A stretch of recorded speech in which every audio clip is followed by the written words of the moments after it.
What's good, Cowboys Nation? Lock and load one time for the one time. This is your boy JR. It is a Wednesday or a few days after Cowboys' embarrassing, disappointing loss against the San Francisco 49ers that people still can't stop talking about. The aftermath just makes it even worse. I wish we'd have won that damn game so bad because all these jackasses are coming out of left field just still rejoicing left and right. And we're going to talk about it right now. I'm going to talk about it, give me my thoughts about the game, what the hell we're going to do next, what we're going to do with Mike McCarthy in the future, talk about the coroner Dan Quinn, Kellen Moore. We're going to talk about all that. Hit that like button, comment, and subscribe. Hit that like button, comment, subscribe. I sure the hell would appreciate it. Now look here, we're about to lock in. Let's go back to the game. I know it's a few days ago. I haven't given my thoughts. Let me tell you right now, it was just disappointing all around. And once San Francisco got the first drive and went right down our field, went right down our throat so easily, like it was nothing, like we were just nobodies. I'm like, it's happening again. It's happening again. And all these games we have at home and all these playoff games that we lose, we come out the gate so slow, so stagnant. And from the first quarter on, we're always playing catch up. Always playing catch up.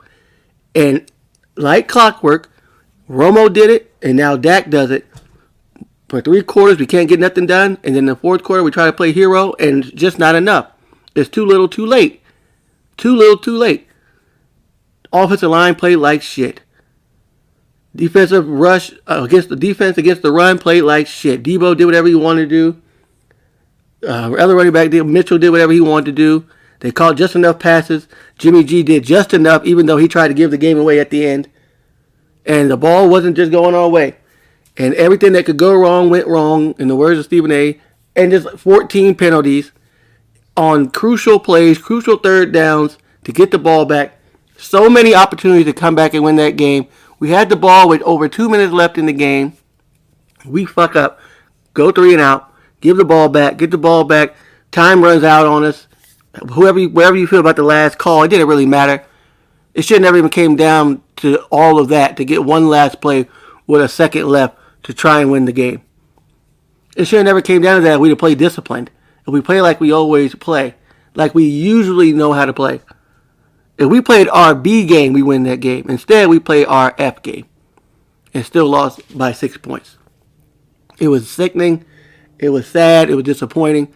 But people are rejoicing in the streets still. Cowboys lost. Cowboy fans always have this thing. Y'all going to the Super Bowl. Yeah, y'all. They just love to see us crash and burn. And they got what they wanted. Hey, so what? Fuck y'all. You got what you wanted. Now move the fuck on. Okay? And to be honest, I was over it Sunday night. I was like, you know what? I said, fuck it. Screw it. I was pissed off for a little while. But I was like, all right. What can I do about it? What can I do about it? I've seen this movie before. I'm just tired of seeing it. I'm just now at the point like, man, they let us down.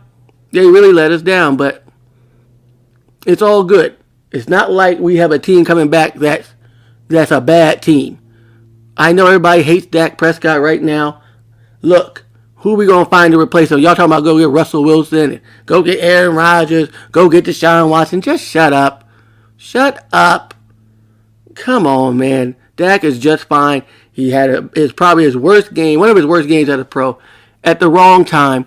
But what the hell was he supposed to do when the offensive line couldn't keep him upright? He was running for his life the entire game.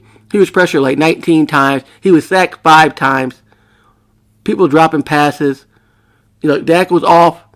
He tried too late. He tried to play hero like he did in the Green Bay game and other playoff games before. Rams game, you name it. And he just couldn't play hero and just come up short. It's sickening. It's the slow starts. Every Cowboy fan knew we have to play fast. We had to get up fast, get a lead, get the ball out of Jimmy G's hands, make them, and get the ball into Jimmy G's hands, shut down the run game. On the first drive, like I said, that all went out the window. They rushed for 170 yards on us. And after the first quarter, defense did their job. It's the offense. Kellen Moore, if that was what you're putting on film to go be a coach, I ain't hiring your ass. I would much rather have Dan Quinn stay and have Kellen Moore, you can go. you can go. Now, Mike McCarthy's clock management, hey, he sucks at it. We know this. But he's not going nowhere. He took us from we had 6 wins last year to 12 wins this year. Last year with all the COVID situations, Mike McCarthy's not going anywhere. He's not going anywhere. It's according to Stephen Jones, and they probably talked about it, so he's already been retained. I know fans want him to be fired. If they fired him today, I wouldn't be mad. And make Dan Quinn head coach, wouldn't be mad at that. I really wouldn't. But my thing is this, how about we do not? Now, after next year, we're in the same position, and we wet the bed again, you got to go, player. You have to go. Hopefully we can retain Dan Quinn. He has all these head coaching interviews coming up. Everybody's loving him. He's the hot guy on campus right now. He's the hot guy out there getting the interviews. It looks like he's pretty much one foot out the door, unless unless Jerry comes with that bag and say, don't leave. Please don't leave. Please don't leave. Because he had the defense turned around. Trayvon Diggs had a great year. Micah Parsons is a stud. D-Law, we don't know if he's going to be back, but for the most part, defense did their thing all season long. We got to get the offense on cue, back on track. And even though we're the number one offense in the league, we showed moments where we can be stagnant, and it came at the wrong moment. It came at the wrong time. Yeah, kudos to San Francisco. Yeah, they beat us. It could have been a worse loss than it was if it wasn't for our defense. Give it to them. Give it to them, as much as I hate to say it. Because you know what teams do. They come to Dallas, they beat us, they play their best game, then on the next game, they play like shit. So don't be surprised if San Francisco gets their ass whooped up in Green Bay this Saturday. Because teams just play another gear. And we walked into that field on Sunday and just played so lazy, so lackluster. No juice, no anything. They weren't hype. They just went out there and they played cold. It looked like I wouldn't say they were spooked. They just played tight. I don't know what it was. The moment too damn big. All the stars that we have that's been in this situation before didn't come to play. Then it comes out that Zeke is playing with a torn PCL. Tony Pollard wasn't getting no carries. I know everybody wants that switch to happen, that Tony Pollard gets the ball more and becomes a starter next year. Well, he might get that chance this 22-23 season. He's going to get that chance because obviously Zeke has lost a gear. I saw Troy Aikman made his comment talking about, well, with the way they were playing C.D. Lamb, he should have had 10 catches in that game in the first quarter. That's easy for you to say. Okay, kind of hard to do that when you're getting sacked on damn near every damn play and running for your life, and Dak can't get away from the rush like he used to. Amari Cooper's up in the air. He could get cut possibly this year, and we could save some money. I would think that would be a terrible decision. With we only have C.D. Lamb under contract. Cedric Wilson is a free agent. Michael Gallup is a free agent, but he's going to be out for a long time. And he's going to be on probably IR by the beginning of this season. So I don't see him. I think somebody's going to scoop him up in free agency. Even though we can get him at a discount, he's gone. So the only person we have is CD and Amari under contract. And who the hell we're going to put to replace Amari Cooper? So that's my 2 cents on that. We have the team there to go do it. If we need to do one thing in the future, definitely got to get this offensive line together. We got to get some new juice in there. It might be time to move on from Tyron, but we owe him so much damn money. He's getting old and getting injured. He's really not even that old. He's just injury prone. He can't stay on the damn field. And it showed on Sunday. He was getting whooped on a few plays, on a lot of plays actually. Connor Williams, he got to go. Definitely has to go. Steele has to stay. Lyle Collins, who knows? He had a bad year this year. As good as he can be, unless we try to move him to left guard and left guard instead of tackle and keep Steele at right tackle. Maybe that can work. But we have a lot of decisions to make in the front office. But the nucleus is there. Even though a lot of people are going to go, and some people are going to stay, and a lot of people are going to go because they want bigger deals. But the team's going to look a lot different in 2022. But the talent on offense is still there. Hopefully we can keep the talent on defense still there. Especially that we have to surround Micah Parsons with some dogs. What are we going to do with Randy Gregory? Just a lot, man. It's a lot. It's going to be very interesting this off season, man. But very, very disappointing.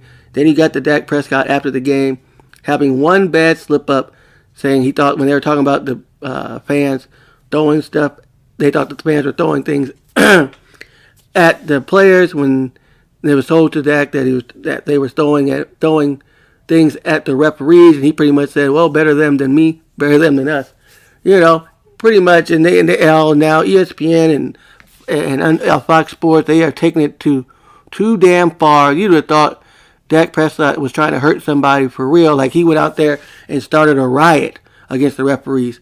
Like, y'all need to stop. They're gaslighting this whole situation, turning something into nothing. It's just ridiculous. Okay, let the man. He was upset after the game. He came out and apologized yesterday. Said, "I'm sorry. Let's move on." Look, we're damned if we do, damned if we don't. It's Wednesday. You have all NFL Network, First Take, ESPN 24/7, FS1 with all their shows, Undisputed, you name it, The Herd, and we're all they talk about. All they talk about. Because they're the number one story. If we're winning or losing, it doesn't matter. 50 million people watch that game.